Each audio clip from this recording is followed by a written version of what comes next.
Marilah ikut melayani orang berkeluh, agar iman tetap kuat serta teguh. Itulah tugas pelayanan juga panggilan.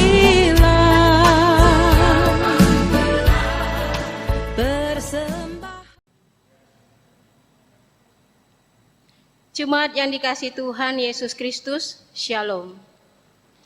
Seluruh presbiter yang bertugas mengucapkan selamat beribadah di hari Minggu ke-10 sesudah Pentakosta. Kiranya ibadah yang kita lakukan saat ini berkenan di hadapan Tuhan. Pemberita firman pada ibadah minggu ini adalah Pendeta Inyoman Jepun MTH. Jemaat Tuhan, mari berdiri. Muliakanlah nama Tuhan dalam puji-pujian dan sorak-sorai, serta kasih setianya, karena kasih setianya yang tak berkesudahan.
Bapak Ibu, Saudara yang diberkati oleh Tuhan, mari kita tabiskan ibadah kita. Pertolongan kita adalah dalam nama Tuhan yang menjadikan langit dan bumi.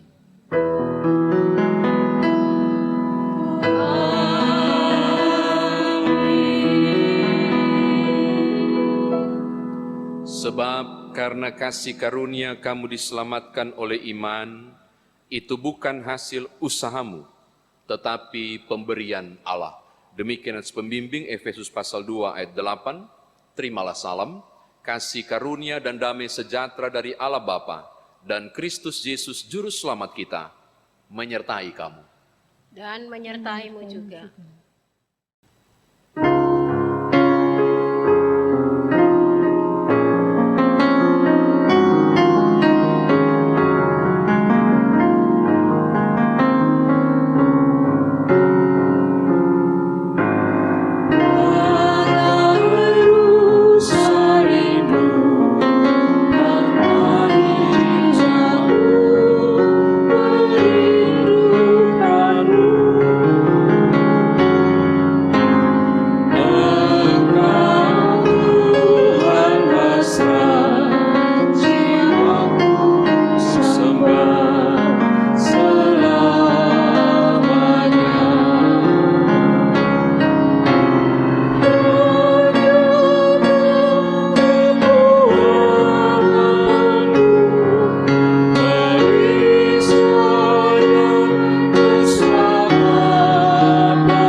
Jemaat dipersilahkan duduk kembali. Jemaat Tuhan, mari kita masuk doa hari ini. Mari berdoa kepada Tuhan.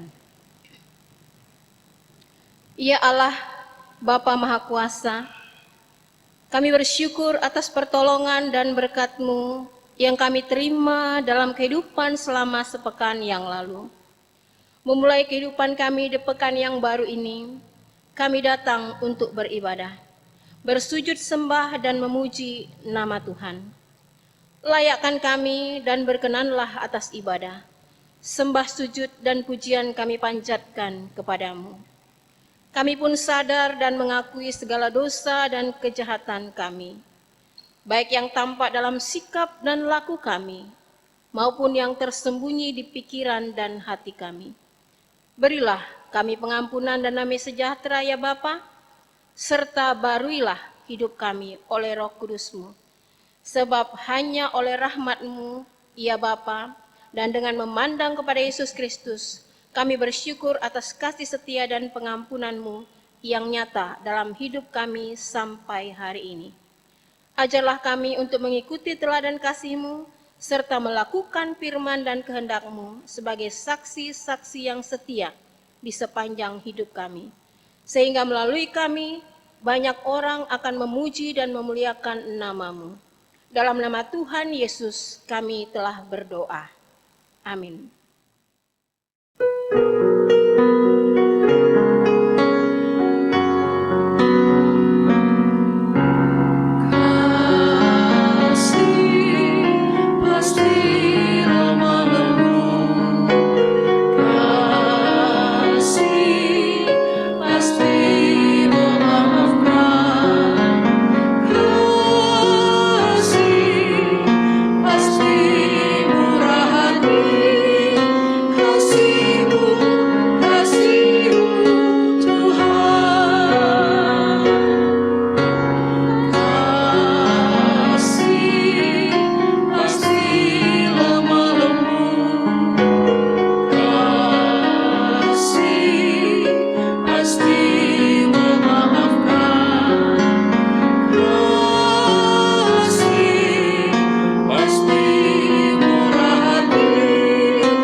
Bapak Ibu Saudara, kita mau mendengarkan firman Tuhan. Mari kita berdoa memohon tuntunan Roh Kudus.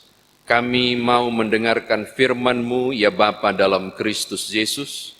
Maka bersama dengan umat Tuhan di rumah mereka masing-masing, hamba memohon anugerahkanlah kami pengertian, hikmat untuk memahami kekayaan firman Tuhan ini, dan Roh Kudus kiranya berkenan memampukan kami semua yang sudah mengerti firman, agar dapat mengerjakannya. Layakkanlah hamba-Mu dan semua umat Tuhan untuk berada dalam kekudusan firman-Mu. Berfirmanlah, kami telah sedia untuk mendengarkannya. Demi Yesus Kristus firman yang hidup, kami berdoa. Amin.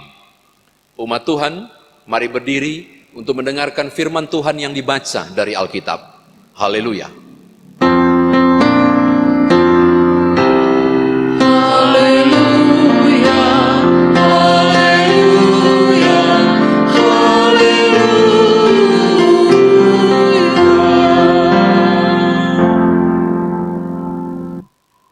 Pembacaan Alkitab hari ini dibacakan dari kitab Efesus 3, ayatnya yang pertama hingga ayatnya yang ke-13. Yang menyatakan, rahasia panggilan orang-orang bukan Yahudi. Itulah sebabnya aku ini Paulus, orang yang dipenjarakan karena Kristus Yesus, untuk kamu orang-orang yang tidak mengenal Allah. Memang kamu telah mendengar tentang tugas penyelenggaraan kasih karunia Allah yang dipercayakan kepadaku karena kamu, yaitu bagaimana rahasianya dinyatakan kepadaku dengan wahyu, seperti yang telah kutulis di atas dengan singkat.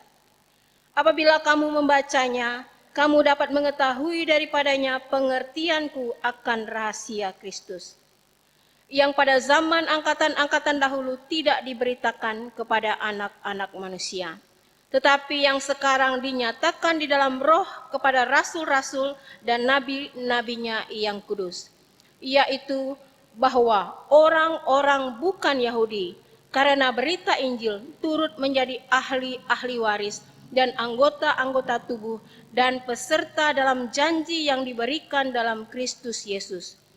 Dari Injil itu aku telah menjadi pelayannya menurut pemberian kasih karunia Allah yang dianugerahkan kepadaku sesuai dengan pengerjaan kuasanya.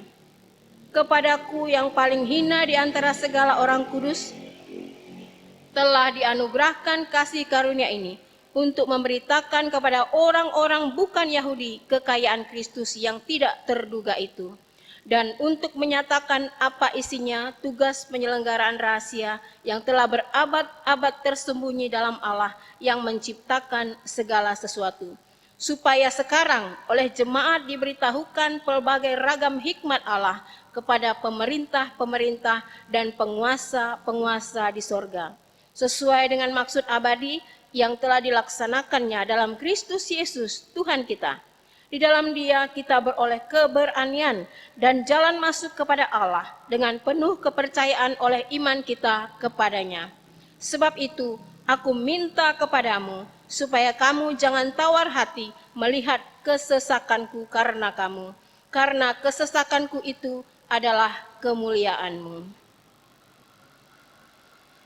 Demikian pembacaan Alkitab. Hendaklah firman Tuhan diam dengan segala kekayaannya di antara kamu, dan ucaplah syukur kepada Allah.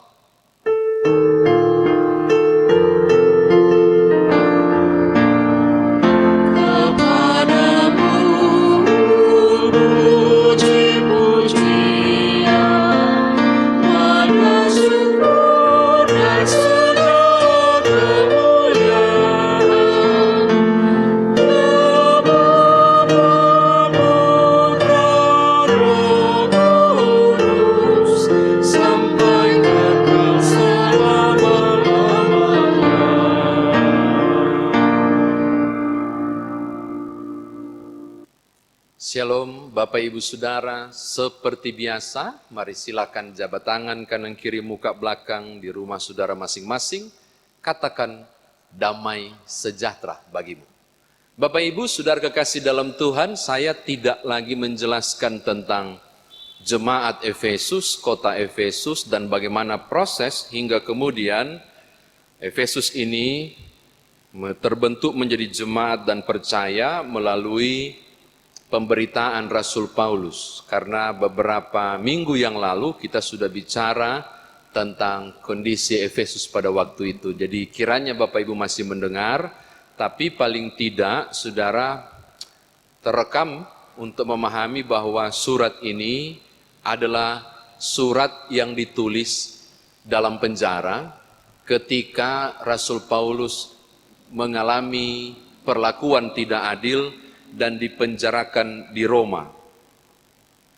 Jadi untuk Bapak Ibu ketahui bahwa Paulus ini dipenjara karena tuduhan orang Yahudi. Silakan baca nanti di Kisah Rasul pasal 16, itu rame banget tentang bagaimana kemudian di ayat 37 dia disebut telah menghinakan ajaran Yahudi ketika menginjili juga orang-orang non-Yahudi. Nah sekarang saya justru mengajak saudara untuk mari bayangkan kondisi penjara di Roma.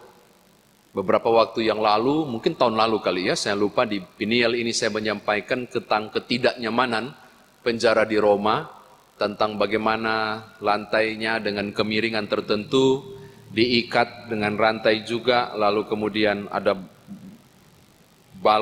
bulatan bola dari besi, pemberat, di kaki juga sama. Lalu ada seutas rantai yang mengikat, menyatukan tangan dan kaki sehingga dia kalau tidur pistol, kalau berdiri bungkuk. Nah, lalu di kondisi yang tidak nyaman itu, apakah hal wajar yang dilakukan oleh orang ketika nulis surat kepada temannya? Makanya saya ajak saudara masuk pada kondisi ini. Saudara harusnya terkejut sebab ketika membaca surat Efesus, waktu dia ada di penjara Roma, dia tulis Efesus itu, dia justru menyampaikan sesuatu yang terbalik. Dia bilang begini di pasal 1 ayat 1, terpujilah Allah. Pasal 1 ayat 3, terpujilah Allah. Seharusnya dia menggerutu dan dia harusnya berkata, saya kelelahan, kesian, saya diikat di sini, saya tidak nyaman. Tapi enggak dibilang, terpujilah Allah. Pasal 1 ayat 3. Bahkan lebih lanjut, kalau saudara baca pasal 1 ayat 15 sampai 16, malah dia bilang begini, aku bersyukur.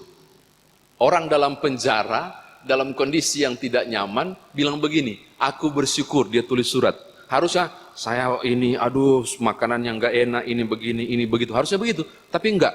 Efesus, aku bersyukur. Dan tahukah saudara, mengapa tiba-tiba kegairahan muncul saat di penjara, bukan kelemahan dan kemurungan, justru gairah hidup muncul Paulus, karena dia dapat kabar bahwa Efesus punya semangat iman luar biasa. Makanya kalau saudara baca Efesus 1 ayat 15-16, dia bilang, aku mengucap syukur tentang hal-hal baik yang terjadi padamu, imanmu bertumbuh dan kau melakukan banyak hal baik kepada orang benar dimanapun berada. Aku bersyukur. Jadi itu menguatkan justru Paulus di tengah kondisi waktu ia di penjara. Nah sekarang mari kita gali pasal 1, pasal 3 ayat 1 sampai ayat yang ke-13 bacaan kita. Bapak Ibu kalau mau tahu intinya paling pertama harus baca ayat 13. Walaupun harusnya diruntut dari ayat 1, tapi sebenarnya hal ini bermula dari ayat 13. Di ayat 13, sebab itu aku minta kepadamu supaya kamu jangan tawar hati melihat kesesakanku karena kamu. Jadi rupanya jemaat Efesus lagi gundah. Rupanya jemaat Efesus lagi sedih. Mengapa? Karena Paulus di penjara. Dan salah satu sebabnya adalah pemberitaan Injil yang dilakukan untuk Efesus. Saudara tangkap? Jadi mereka merasa merekalah penyebab Paulus di penjara. Maka itu mereka sangat sedih, aduh gara-gara kami Paulus di penjara. Nah sekarang mari kita lihat reaksi Paulus terhadap kondisi umat pada waktu itu yang resah karena Paulus di penjara. Lihat ayat 1. Ayat 1 ini harus dibaca bukan berdasarkan bahasa yang tertulis di Lembaga Alkitab Indonesia, nanti terkesan ada kambing hitam. Saya mau jelaskan. Dia bilang begini, di ayat 1 dia bilang begini, aku memang dipenjara karena Kristus, untuk kamu, supaya bisa kenal Allah. Kalau saudara baca ini terkesan, oh memang, asal kau tahu ya, saya dipenjara karena kau. Kesannya kan begitu kan, tapi kalau Bapak Ibu baca berulang sampai ayat yang kedua, Bapak Ibu menemukan itu bukan kecewa, itu bukan nada, iya gara-gara kau, tapi sebenarnya itu dibaca dengan penuh keagungan dan pemuliaan. Baca sampai 2 supaya Bapak Ibu menemukannya. Aku dipenjara karena, jadi kalau saya mau pakai nada kira-kira ini, aku dipenjara karena Yesus Tuhanku. Supaya engkau diselamatkan dan wow, aku dipercayakan untuk itu. Jadi kira-kira tekanannya begitu. Bukan, iya memang gara-gara kau saya dipenjara. Bukan, ini dia menggunakan nuansa keagungan. Bahwa aku dipenjara karena Kristus, bukan Kristus kambing hitam. Karena Kristus itu dengan luar biasa dia mengagungkan. Untuk menyelamatkan kalian. Dan ini suatu nilai kepercayaan yang Tuhan beri. Jadi dia menyampaikannya dengan keagungan dan kebanggaan. Oh, ini luar biasa. Jadi bukan menimpali rasa sedihnya orang Efesus waktu itu. Oke, itu catatan kedua. Yang ketiga Bapak Ibu lihat ayat 5. Rasa syukur dan sukacita di penjara semakin bertambah, bukan kemurungan. Ketika ayat 5 menjelaskan, tidak usah kalian khawatir, tidak usah kalian sedih saya di penjara, sebab penginjilan ini ternyata tidak sia-sia. Buktinya, ayat 5 bilang begitu, kalian jadi percaya, kalian diselamatkan, Walaupun sebenarnya kalian bukan orang Yahudi. Bapak Ibu kalau baca ayat 5, Bapak Ibu harus tahu, dia ini orang Yahudi asli Paulus. Dan dia menulis menurut ajaran orang Yahudi. Di luar turunan Abraham, tidak ada keselamatan. Saya ulangi. Di luar turunan Abraham, tidak ada keselamatan. Tidak heran kalau Israel disebut bangsa pilihan. Saya sih tidak kurang nyaman kalau bilang Israel itu bangsa pilihan. Saya mau bilang Israel bukan bangsa pilihan. Tapi Israel itu bangsa bentukan Allah. Kalau bangsa pilihan itu, ini ada Filistin, ini ada Israel, ini ada Indonesia, ada juga orang Bali di situ. Nah, ini orang Bali kupilih. Itu pilihan. Tapi ini bentukan. Mengapa? Sejak Abraham dipanggil keluar, langsung Tuhan bilang, turunanmu akan begini-begini. Jadi Tuhan membentuk bangsa ini, yang kemudian kita sebut jadi bangsa pilihan. Dan di luar turunan Abraham, tidak ada yang diselamatkan. Makanya Paulus bilang, aku sungguh bermegah, aku bersyukur, bukan murung, karena penginjilan yang kulakukan walaupun terpaksa harus dipenjara, kalian diselamatkan padahal bukan orang Yahudi. Saudara lihat bahwa kemudian karena kasih karunia Tuhan, Efesus diselamatkan. Walaupun sebenarnya menurut aturan keyahudian tidak bisa diselamatkan. Tapi Yesus Kristus menyelamatkan Yahudi dan juga non-Yahudi, termasuk orang Efesus. Jadi ini semakin meneguhkan dan menguatkan sukacitanya. Terakhir, catatan keempat, yang terakhir Bapak Ibu. Harusnya Paulus akan berbangga, harusnya dia tulis begini. Makanya dengar baik-baik, bukankah saya hebat? Oke? Bukankah karena kalian saya dipenjara? Oke? Bukankah kalau bukan karena aku, maka tidak ada orang Kristen yang jadi Kristen di luar Yahudi. Asal Bapak Ibu tahu, Paulus dijuluki Rasul ke-13 dengan jangkauan pelayanan di luar keyahudian. Seandainya Paulus tidak ada, Indonesia tidak kenal Tuhan Yesus. Sebab yang kenal penginjilan itu cuma karena yang lain itu kan paling utama melakukan pekabaran Injil Yerusalem dan sekitarnya. Tapi Paulus justru kepada orang-orang yang tidak bersunat di luar turunan Abraham. Jadi Paulus ini luar biasa dan harusnya dia berbangga. Tapi lihat ayat 7 dan 8. Bapak Ibu, ini orang ini hebat banget. Dia bilang begini, saya cuma pelayan kesian.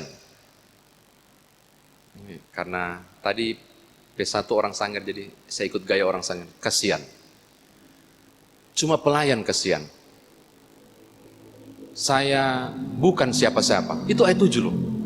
Bahkan parahnya dia bilang begini, bukan saya, ini cuma kasih karunia. Dia nggak bilang dia loh. Dan meningkat lagi, ini murni anugerah Tuhan, bukan jeripayaku. Bapak Ibu, saya mengagumi Paulus karena ini.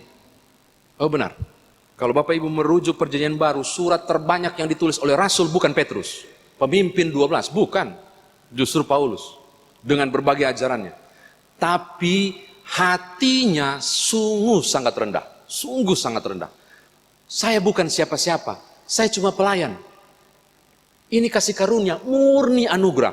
Sampai kalian diselamatkan, itu murni anugerah, bukan jasaku. Minggu lalu kita bicara itu kan. Bahkan kalau Bapak Ibu baca ayat 8, lebih fatal lagi. Dia bilang begini, aku ini bodoh. Kalau saudara tahu, Paulus tidak bodoh. Orang muda ini sudah jadi majelis Sanhedrin. Kalau saudara baca kisah para rasul, dia kan yang bikin nota untuk lempar Stefanus.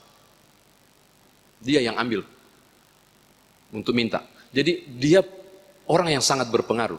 Tapi bayangkan, aku bodoh.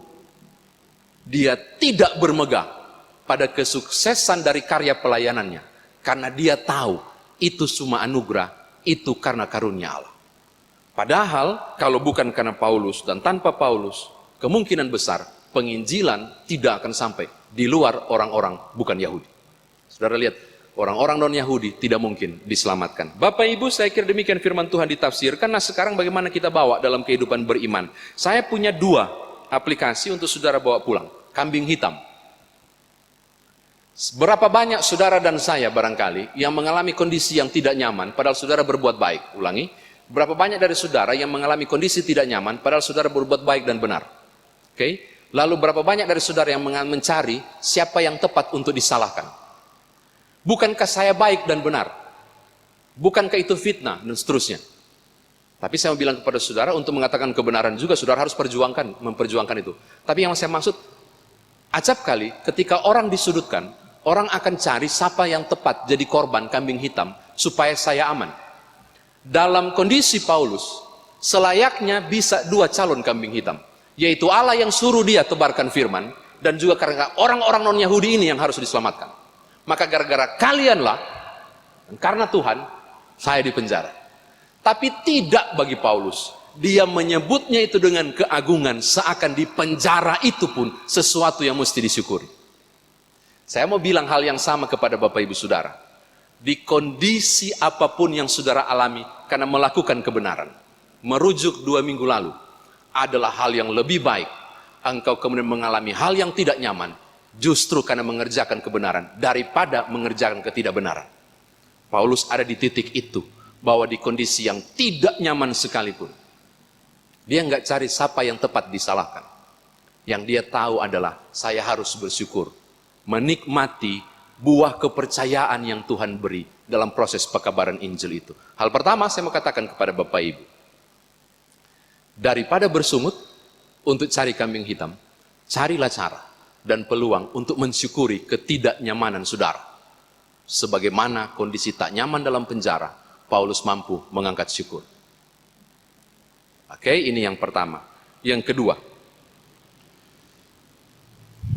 minggu lalu, saya yakin ini nggak kebetulan teks ini, minggu lalu kita bicara soal merendahkan diri supaya Tuhan ditinggikan. Ini juga terjadi. Bukan karena jasa-jasa Paulus, dia mau pamer. Tapi dia bilang, aku justru orang bodoh, padahal dia pinter. Aku ini hanya sekedar pelayan, padahal dia rasul yang cukup besar dan dia segani. Ini semua anugerah yang Tuhan beri. Ini semua karunia yang Tuhan kasih. Yang saya mau katakan kepada saudara, aplikasi yang ketiga ini adalah, ada banyak orang yang ketika melakukan sesuatu, mencari rasa hormat. Ada banyak orang, entah di gereja sekalipun, kiranya tidak sekarang karena sudah susah ya, kita pandemi nggak berjumpa dengan orang banyak. Ada banyak orang ketika melakukan sesuatu yang katanya benar dan baik, sebenarnya ada U di balik B, ada udang di balik batu, supaya orang puji segala hal yang sudah dia kerjakan. Hari ini kita belajar tentang kerendahan yang luar biasa yang disampaikan Rasul yang besar ini.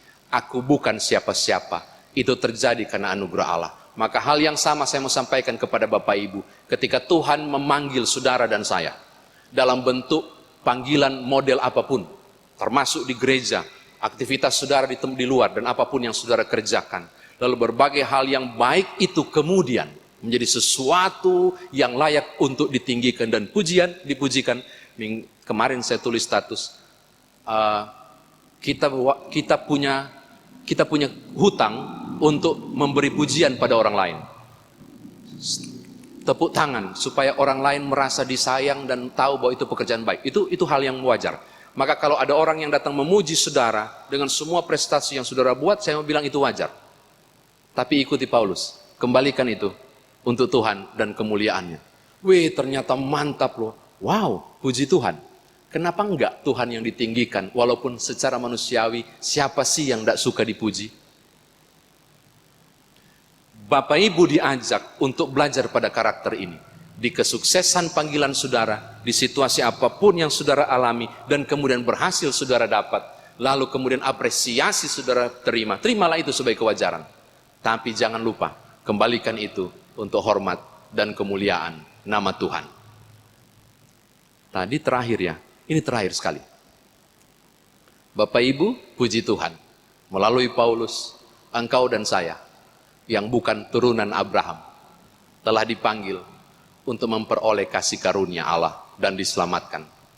Melalui karya Rasul 13 ini, orang-orang yang bukan turunan Abraham menerima keselamatan melalui Yesus Kristus. Salah satunya adalah saya dan saudara di rumah. Maka seharusnya keselamatan ini saudara respon dengan tanda syukur, menjaga dan merawat hidup rohani saudara. untuk tetap teguh iman. Karena ternyata semua terjadi ketika saudara tercatat dan saya di kitab kehidupan. Itu jua cuma anugerah dan kasih karunia Tuhan. Mari rawat anugerah dan karunia keselamatan ini. Tuhan berkati Bapak Ibu. Haleluya. Amin.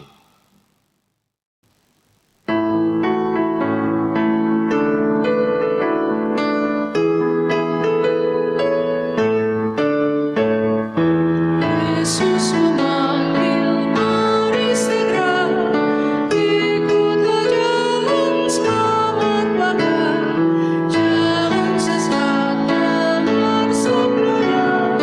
Hai marilah segera, sungguh nanti kita akan senang, bebas dosa hati pun tenteram bersama Yesus dalam terang di rumah yang kekal.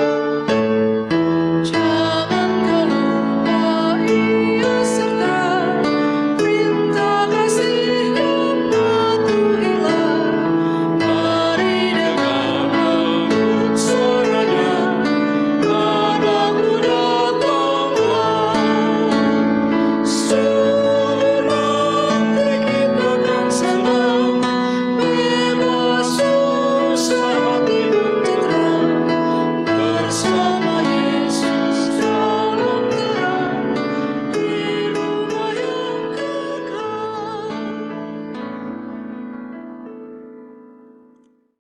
Umat Tuhan, mari berdiri bersama dengan seluruh orang percaya di segala tempat dan abad. Mari kita ikrarkan pengakuan iman rasuli dengan hati dan mulut serta sikap sempurna. Masing-masing kita berkata, Aku percaya kepada Allah, Bapa yang Maha Kuasa, Halik langit dan bumi, dan kepada Yesus Kristus anaknya yang tunggal Tuhan kita, yang dikandung daripada Roh Kudus, lahir dari anak darah Maria, yang menderita di bawah pemerintahan Pontius Pilatus, disalibkan, mati dan dikuburkan, turun ke dalam kerajaan maut. Pada hari yang ketiga, bangkit pula dari antara orang mati, naik ke sorga, duduk di sebelah kanan Allah, Bapa yang Maha Kuasa, dan akan datang dari sana untuk menghakimi orang yang hidup dan yang mati. Aku percaya kepada Roh Kudus, gereja yang kudus dan am, persekutuan orang kudus, pengampunan dosa, kebangkitan daging, dan hidup yang kekal. Silakan duduk. Saudara, kita mau masuk dalam doa syafaat. Mari kita satu di dalam doa, kita berdoa. Terpujilah Engkau ya Bapa dalam Kristus Yesus Tuhan dan Juru Selamat kami, karena Tuhan telah memungkinkan kami untuk mengantar kami memasuki pekan yang baru di hari pertama hari Minggu ini, dan bersama dengan seluruh orang percaya teristimewa warga GPIB khususnya Piniel Palembang, kami boleh berhimpun di ibadah hari Minggu ke-10 sesudah Pentakosta, memuliakan Tuhan, juga mendengarkan firman Tuhan, belajar dari Paulus tentang kisah-kisah kehidupannya melalui surat Efesus ini, sehingga kami kemudian boleh diingatkan kembali betapa keselamatan ini juga adalah anugerah, betapa semata-mata karena kasih karunia Tuhan, kami yang bukan orang yang diselamatkan sebenarnya, kami bukan turunan Abraham, tapi kami menerima janji-janji itu melalui firman Tuhan dan pekabaran yang dilakukan dari generasi ke generasi. Semua karena anugerah-Mu, ajar juga kami seperti Paulus.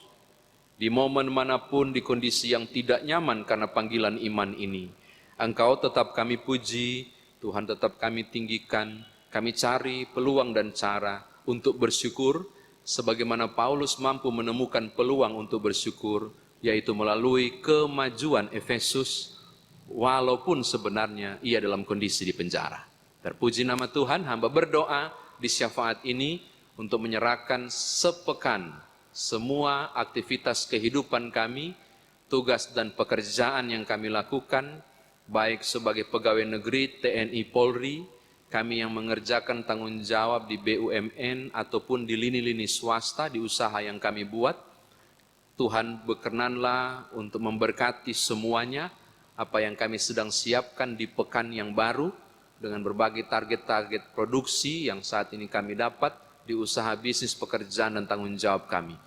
Bukalah tingkap berkat-Mu, kiranya kami boleh mencapai apa yang kami rencanakan atas seizin Tuhan, lalu Engkau kembali ditinggikan dan dimuliakan. Beberapa masih bergumul dengan kondisi-kondisi khusus di pekan yang lalu, masih juga sambung di pekan yang ini dengan kondisi yang sama, termasuk dengan warna pandemi COVID-19 di berbagai hal yang saat ini sedang dialami di semua lini. New era yang saat ini kami sedang buat, menyesuaikan kondisi dengan berbagai kondisi-kondisi yang tidak nyaman ini. Bapa, hamba berdoa dan menyerahkan semuanya, aktivitas anak-anak kami dalam bermain mereka maupun sekolah di rumah, dan semua yang sedang disiapkan untuk masa depan mereka. Kami menyerahkan turun-temurun anak cucu kami ke dalam tangan pengasihan Tuhan. Dan semua hal yang harus kami sesuaikan di kondisi COVID-19 ini. Bapa, mohon Tuhan berkenan campur tangan dan membawa kami untuk melihat berbagai peluang-peluang yang ada di kondisi yang tidak mungkin sekalipun. Beberapa yang masih tertati di usaha bisnis, beberapa juga yang sedang masih berupaya untuk bangkit lagi dan mencari peluang yang baru. Beberapa masih belum mendapatkan pekerjaan pasca PHK. Beberapa juga sudah mulai mendapatkan pekerjaan yang baru. Tidak sedikit dari saudara-saudara kami termasuk beberapa jemaat di Peniel yang juga sedang mengalami kemurungan karena kondisi yang tak mudah menghidupi keluarga dengan berbagai kondisi yang sangat mengekang aktivitas ini.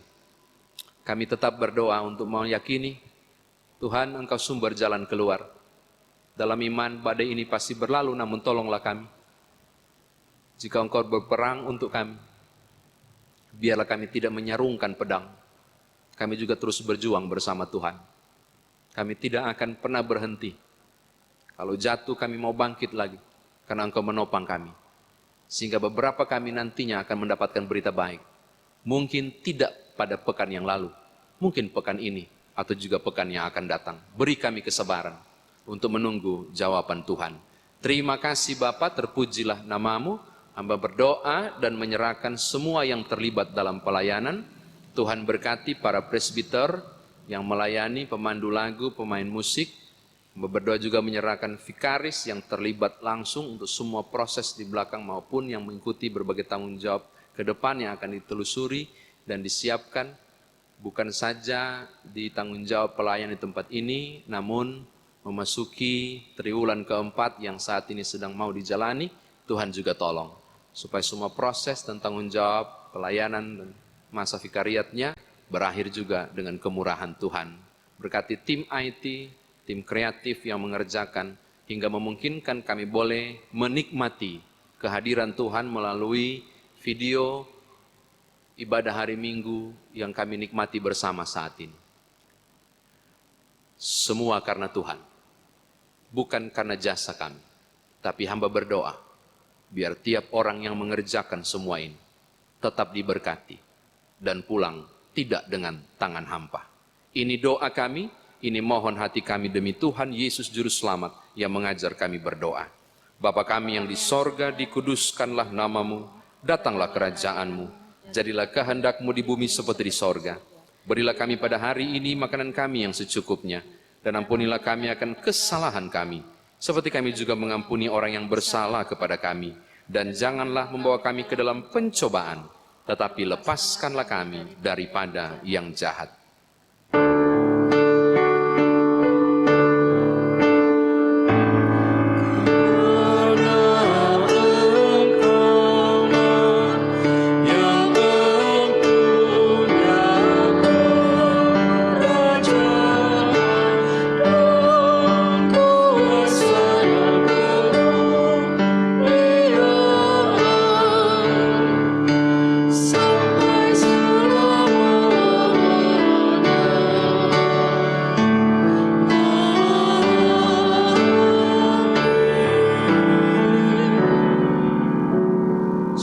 Tuhan, sebelum memberikan persembahan, Mari kita dengarkan kesaksian pujian untuk kemuliaan nama Tuhan.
Jemaat Tuhan, marilah kita memberi persembahan kepada Tuhan dengan hati, mulut, dan tangan kita, sebagaimana yang tertulis dalam Alkitab.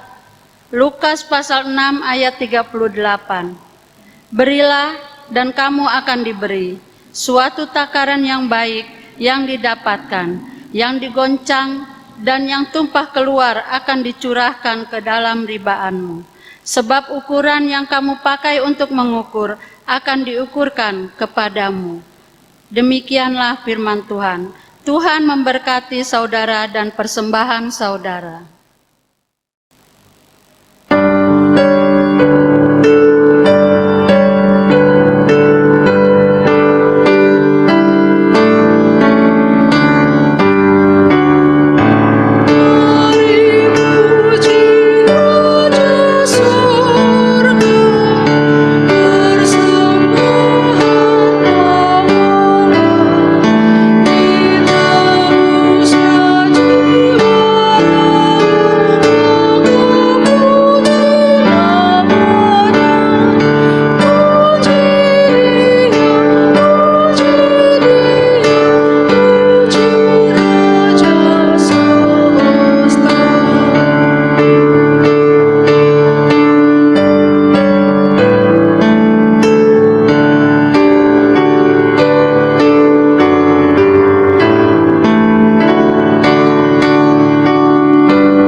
Jemaat Tuhan, marilah berdiri untuk menyerahkan persembahan ini kepada Tuhan dalam doa syukur.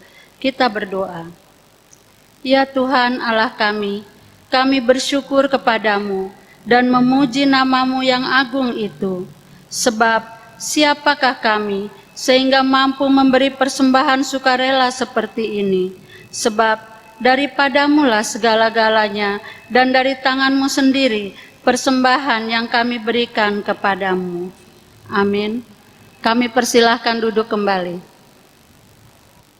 Segenap presbiter yang bertugas mengucapkan terima kasih kepada seluruh warga jemaat yang telah mengikuti rangkaian ibadah hari Minggu ke-10 sesudah Pentakosta, tanggal 9 Agustus 2020 di rumah masing-masing. Kami akan membacakan ringkasan warta jemaat dalam sepekan ini yang antara lain ucapan terima kasih. Majelis Jemaat GPIB Penil Palembang menyampaikan ucapan terima kasih kepada keluarga Suprapto atas sumbangan berupa 1 karung beras untuk diakonia. Doa kami kiranya Tuhan Yesus Kristus yang adalah Kepala Gereja senantiasa memberkati keluarga besar Suprapto. Ulang tahun. Majelis Jemaat GPIB Penil Palembang mengucapkan selamat ulang tahun dan selamat berbahagia kepada warga jemaat yang berulang tahun dalam pekan ini. Tuhan memberkati dan menyempurnakan kebahagiaan Bapak, Ibu, Saudara-saudari.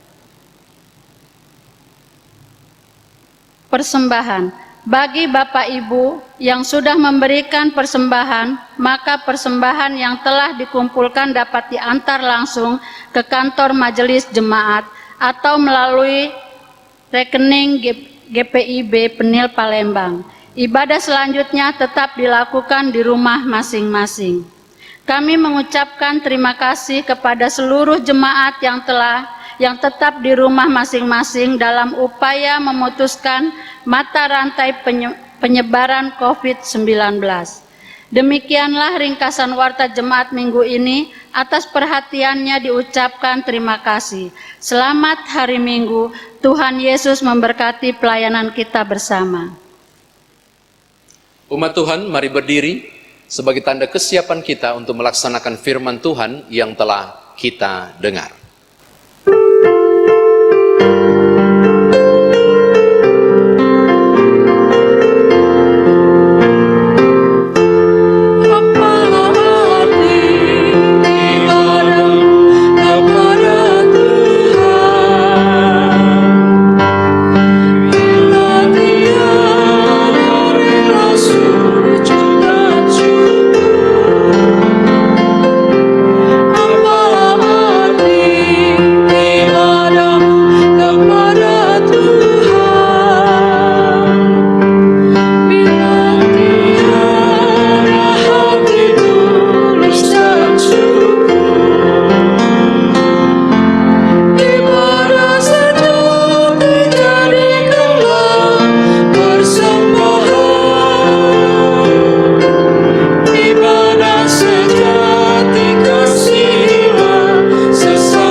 Bapak Ibu Saudara, arahkanlah hati dan pikiranmu kepada Tuhan dan terimalah berkat-Nya.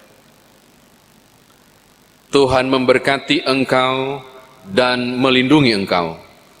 Tuhan menyinari engkau dengan wajah-Nya dan memberi engkau kasih karunia. Tuhan menghadapkan wajah-Nya kepadamu dan memberi engkau damai sejahtera.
Shalom Bapak Ibu, Saudara, warga Jemaat GPIB, Jemaat Peniel Palembang, terutama orang tua.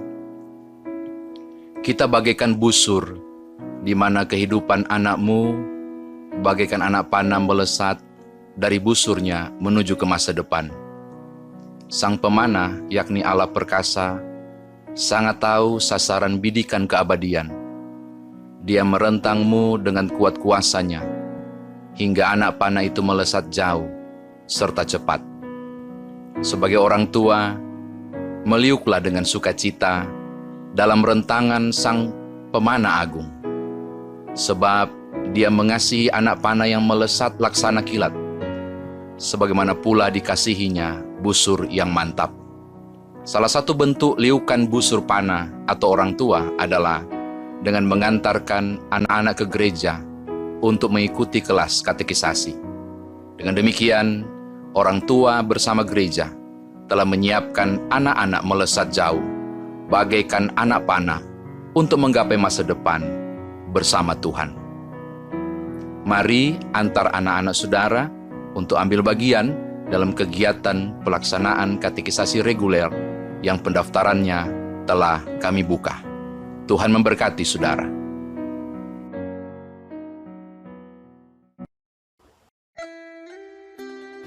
Shalom Bapak Ibu, Saudara kekasih di dalam Tuhan. Saya Pendeta Nyoman Jepun. Bersama saya juga ada Vikaris. Silakan perkenalkan diri, Vikaris. Shalom semuanya, perkenalkan saya dengan Vikaris Morewaru. Saya akan mendampingi Bapak Pendeta Nyoman Jepun dalam mengajar di kelas katekisasi reguler saat ini. Ya, Bapak Ibu Saudara, kami adalah tim pengajar yang nantinya akan melakukan tanggung jawab mengajar katekisasi di kelas reguler secara virtual.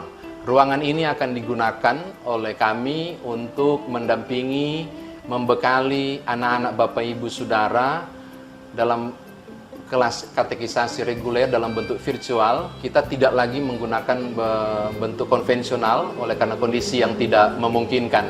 Karena itu kami mengundang Bapak Ibu sekalian untuk segera mendaftarkan diri di kelas katekisasi 2020-2021 di kantor gereja untuk mendapatkan formulir ini.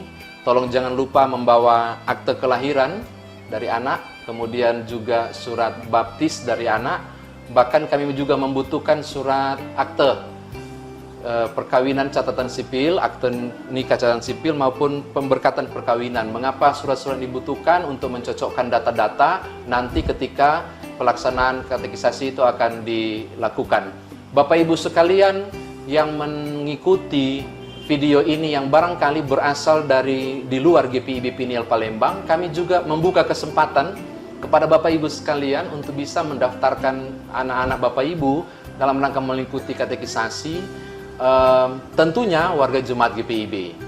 Lalu ada hal khusus yang harus dilengkapi yang di luar Piniel Palembang, yaitu saudara mohon menghubungi majelis jemaat, dalam hal ini ketua majelis jemaat, untuk mendapatkan surat khusus yang akan dikirimkan kepada kami supaya Bapak Ibu pun terdaftar di kelas katekisasi reguler dengan metode dan buku yang sama dan seragam di GPIB.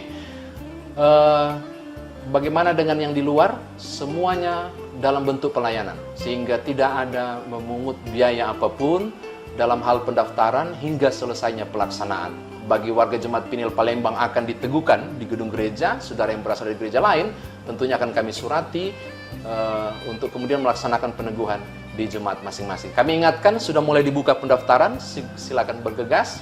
Mari antar anak-anak Bapak Ibu untuk membentuk generasi muda yang mengerti tentang Tuhan dan kebenarannya melalui firman-Nya serta kehidupan sosial dalam bentuk pemahaman Alkitab dalam konteks yang tepat. Tuhan berkati Bapak Ibu Saudara. Terima kasih.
kasih Tuhan, kulihat di wajahmu kemuliaan Raja, ku kasihi kau dengan kasih Tuhan, ku kasihi kau dengan kasih Tuhan, ku kasihi kau dengan kasih Tuhan, kulihat di wajahmu kemuliaan Raja, ku kasihi kau dengan kasih Tuhan. Kasih-Nya seperti sungai, kasih-Nya seperti sungai, kasih-Nya seperti sungai di hatiku, kasih-Nya seperti sungai, kasih-Nya seperti sungai, kasih-Nya seperti sungai di hatiku, berkat-Nya seperti sungai, berkat-Nya seperti sungai, berkat-Nya seperti sungai di hatiku, mengalir di waktu susah, mengalir di waktu senang, berkat-Nya seperti sungai di hatiku. Dia sanggup, dia Untuk diakonia, doa kami kiranya Tuhan Yesus Kristus senantiasa memberkati. Ada ulang karis, ulang karis.